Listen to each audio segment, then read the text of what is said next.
CHAPTER 17 Part 2 and Pym.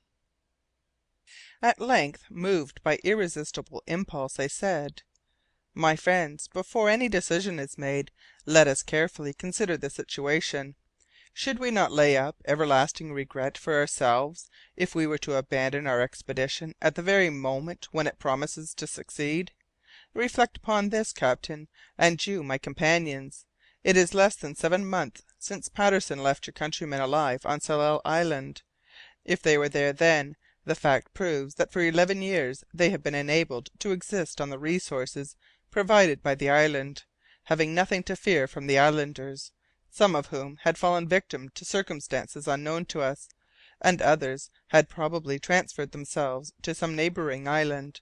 This is quite plain, and I do not see how any objection can be raised to my reasoning." No one made answer. There was none to be made.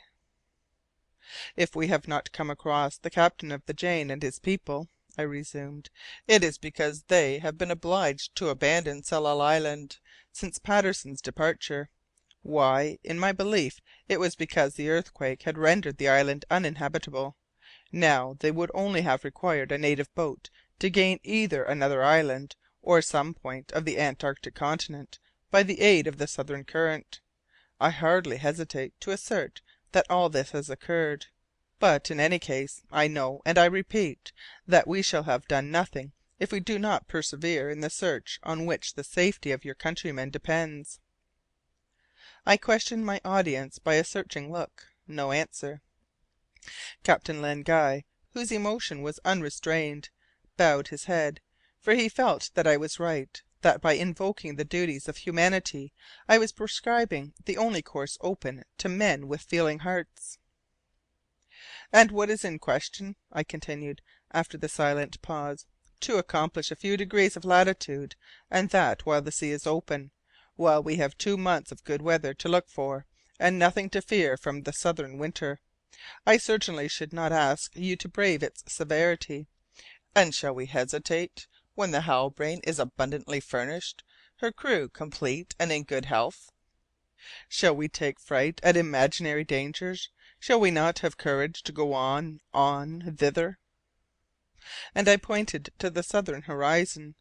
Dirk Peters pointed to it also, with an imperative gesture which spoke for him.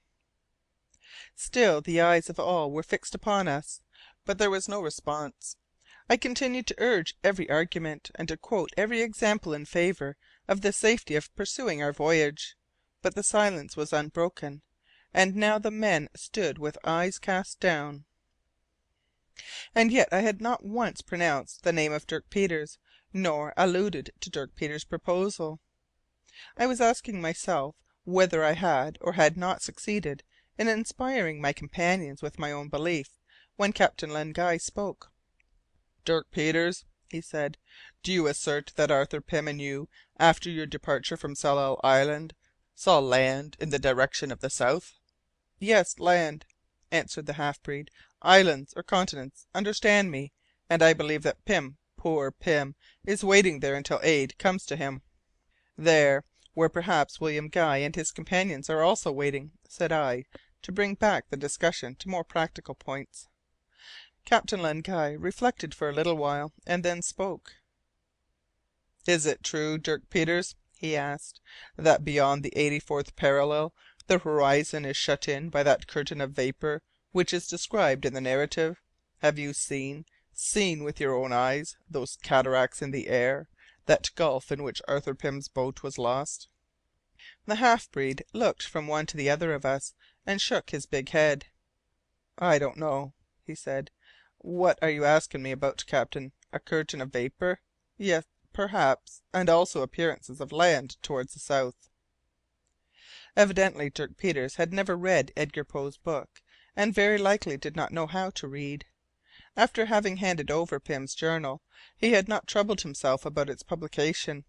Having retired to Illinois at first, and to the Falklands afterwards, he had no notion of the stir that the work had made, or of the fantastic and baseless climax to which our great poet had brought those strange adventurers. And besides, might not Arthur Pym himself, with his tendency to the supernatural, have fancied that he saw these wondrous things, due solely to his imaginative brain? Then, for the first time in the course of this discussion, West's voice made itself heard. I had no idea which side he would take. The first words he uttered were, "Captain, your orders?"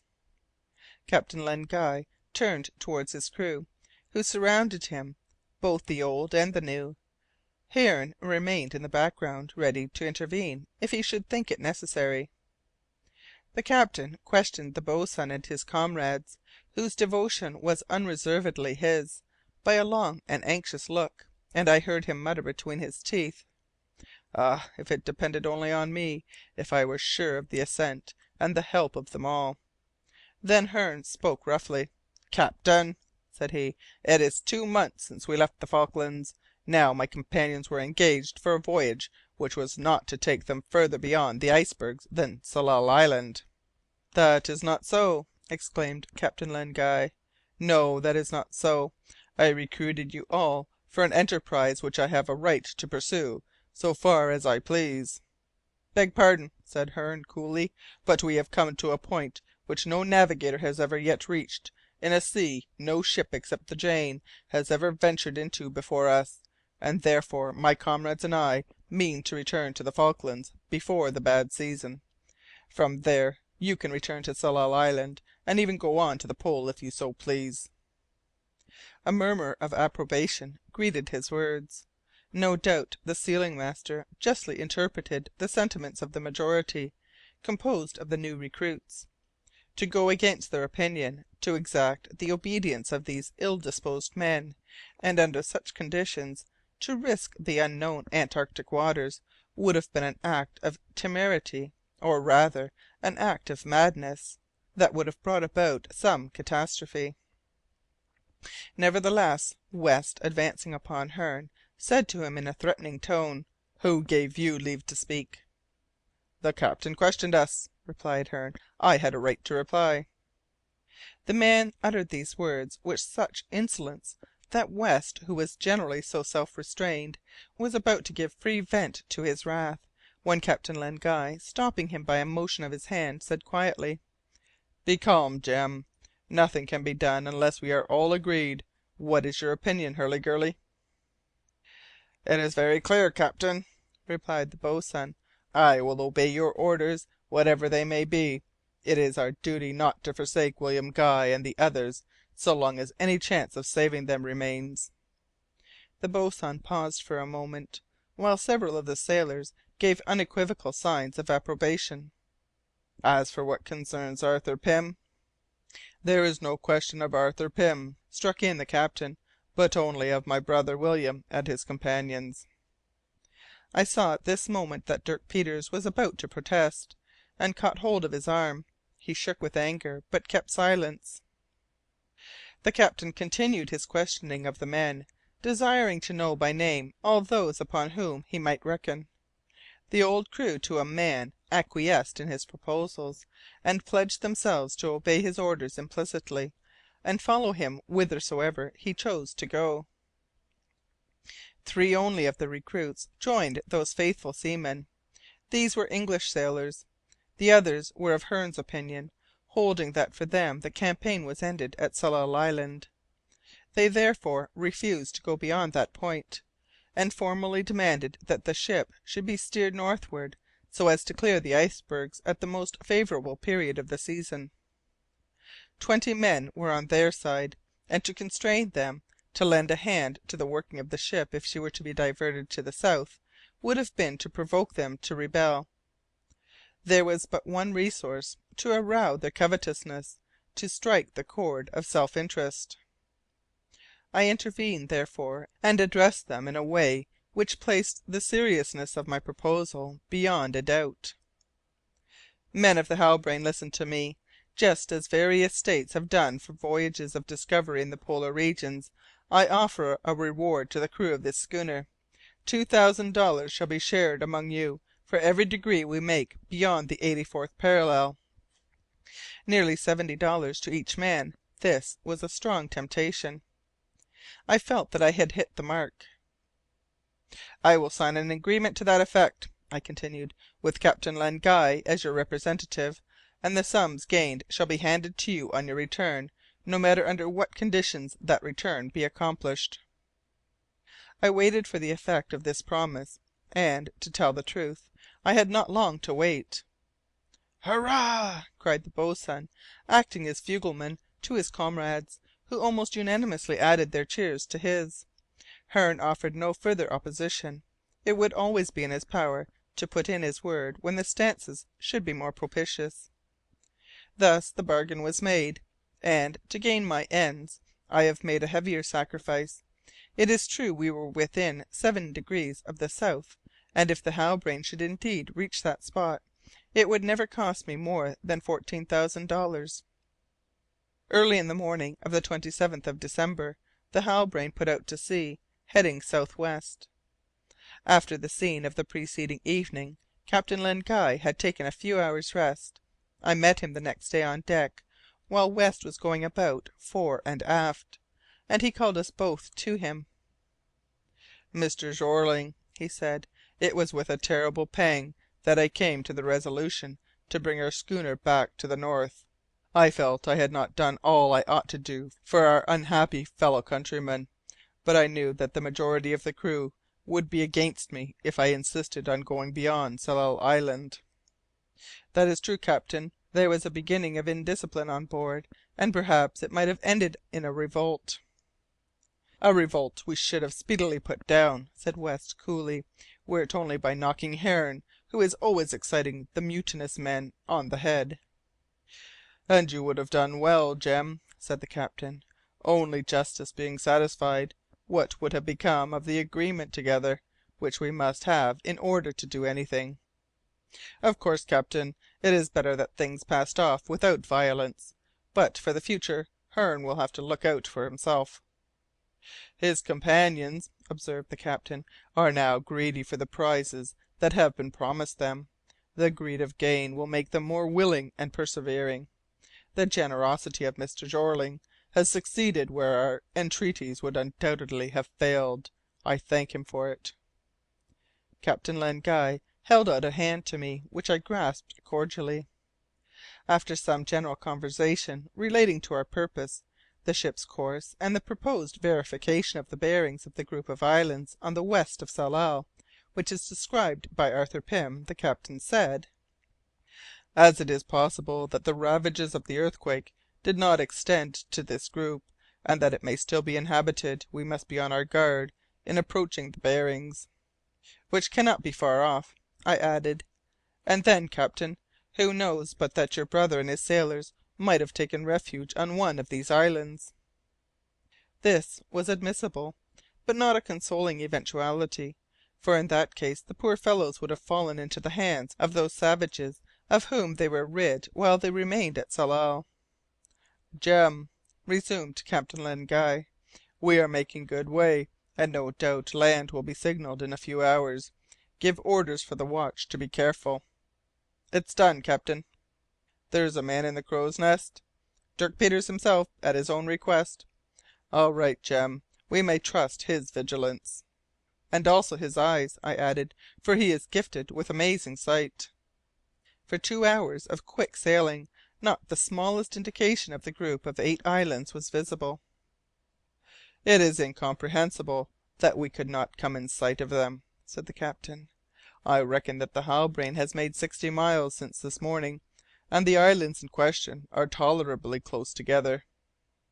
"Then, captain, we must conclude, and it is not unlikely, that the group to which Tsalal belonged has entirely disappeared in the earthquake." "Land ahead!" cried Dirk Peters. We looked, but could discern nothing on the sea. Nor was it until a quarter of an hour had elapsed that our glasses enabled us to recognize the tops of a few scattered islets shining in the oblique rays of the sun 2 or 3 miles to the westward. What a change! How had it come about? Arthur Pym described spacious islands, but only a small number of tiny islets, half a dozen at most, protruded from the waters. At this moment the half breed came sliding down from his lofty perch, and jumped to the deck. "Well, Dirk Peters, "Have you recognized the group?" asked the captain. "The group?" replied the half breed, shaking his head. "No, I have only seen the tops of 5 or 6 islets. There is nothing but stone heaps there, not a single island." As the schooner approached we easily recognized these fragments of the group, which had been almost entirely destroyed on its western side. The scattered remains formed dangerous reefs, which might seriously injure the keel or the sides of the Halbrane, and there was no intention of risking the ship's safety among them. We accordingly cast anchor at a safe distance, and a boat was lowered for the reception of Captain Len Guy, the boatswain, Dirk Peters, Holt, 2 men, and myself. The still, transparent water, as Peters steered us skilfully between the projecting edges of the little reefs, allowed us to see, not a bed of sand strewn with shells, but heaps which were overgrown by land vegetation, tufts, plants not belonging to the marine flora that floated on the surface of the sea. Presently we landed on one of the larger islets, which rose to about 30 feet above the sea. "Do the tides rise sometimes to that height?" I inquired of the captain. "Never," he replied, "and perhaps we shall discover some remains of the vegetable kingdom, of habitations, or of an encampment." "The best thing that we can do," said the boatswain, "is to follow Dirk Peters, who has already distanced us. The half breed's lynx's eyes will see what we can't." Peters had indeed scaled the eminence in a moment, and we presently joined him on the top. The islet was strewn with the remains, probably of those domestic animals mentioned in Arthur Pym's journal, but these bones differed from the bones on Tsalal Island by the fact that the heaps dated from a few months only. This, then, agreed with the recent period at which we placed the earthquake. Besides, plants and tufts of flowers were growing here and there. "And these are this year's," I cried. "No southern winter has passed over them." These facts having been ascertained, no doubt could remain respecting the date of the cataclysm after the departure of Patterson. The destruction of the population of Tsalal, whose bones lay about the village, was not attributable to that catastrophe. William Guy and the 5 sailors of the Jane had been able to fly in time, since no bones that could be theirs had been found on the island. Where had they taken refuge? This was the ever pressing question.